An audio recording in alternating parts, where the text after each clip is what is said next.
நமஸ்தே. ஸ்ரீ பரம்ஜோதி கல்கியின் அற்புதம். நான் ஜெர்மனியை சேர்ந்த டபிள்யூ மரிட்டா ஸ்கூப்பிங். ஸ்ரீ பரம்ஜோதி பகவதி பகவான் எனக்கருளிய 3 அற்புதங்களை இங்கே பகிர்ந்து கொள்கின்றேன். என் சகோதரருக்கு சில முறைகள் மாரடைப்பு ஏற்பட்டிருந்தது.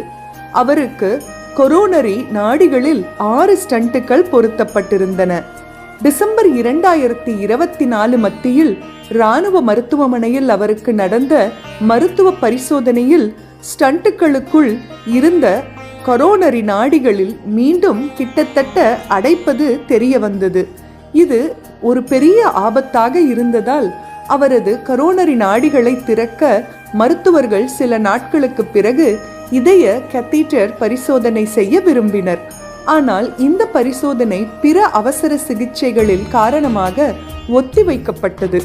எனவே அவருக்கு ஜனவரி 7 ஒரு புதிய பரிசோதனைக்காக அனுமதி கிடைத்தது. என் அன்பு சகோதரருக்காக நான் நிறைய பிரார்த்தனைகள் செய்தேன். அவருக்காக சோம தீட்சை எடுத்தேன். ஜனவரி 6 நான் விமானத்தில் செல்ல வேண்டியிருந்தது.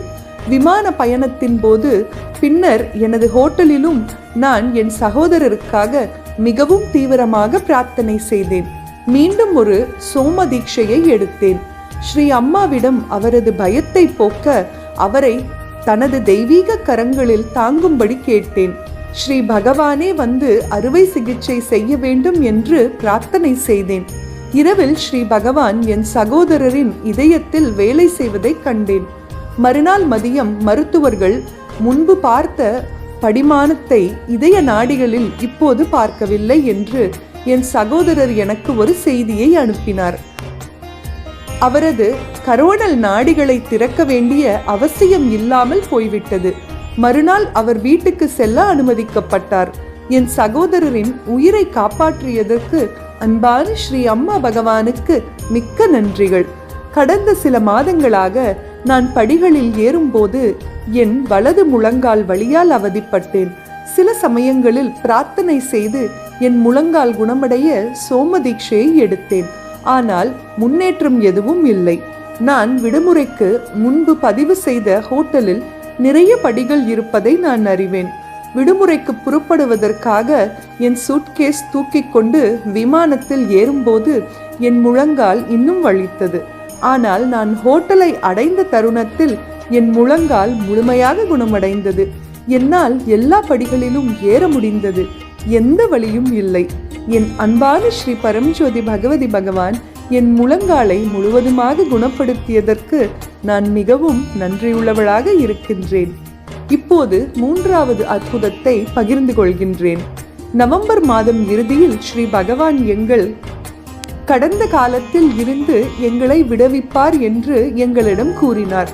முதலில் அதை கேட்ட நான் மகிழ்ச்சி அடைந்தேன். ஆனால் 2 மணி நேரம் கழித்து எனக்குள் ஒரு பயங்கரமான தனிமையை உணர்ந்தேன். அது கிட்டத்தட்ட 4 வாரங்கள் என்னுடன் இருந்தது. அது மிகவும் வலுவாக இருந்தது. சில சமயங்களில் என்னால் சுவாசிக்க கூட முடியவில்லை.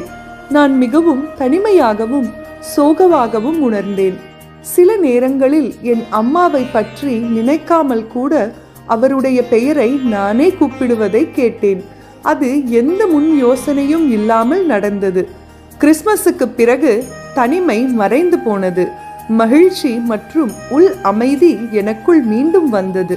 ஸ்ரீ பரம்ஜோதி பகவதி பகவானிடம் இருந்து நாம் பெறும் அனைத்து பரிசுகளுக்கும் நான் மிகவும் நன்றியுள்ளவளாக இருக்கின்றேன். இந்த சவாலான காலங்களில் அவர்கள் எங்களுடன் இருப்பது மிகுந்த மகிழ்ச்சியை அளிக்கின்றது. எங்களை வழிநடத்துவதற்கும் எங்களுடன் எப்போதும் இருப்பதற்கும் எல்லையற்ற நன்றிகளை சமர்ப்பிக்கின்றோம். இவை அனைத்தும் தெய்வீக பரிசுகள் ஆகும்.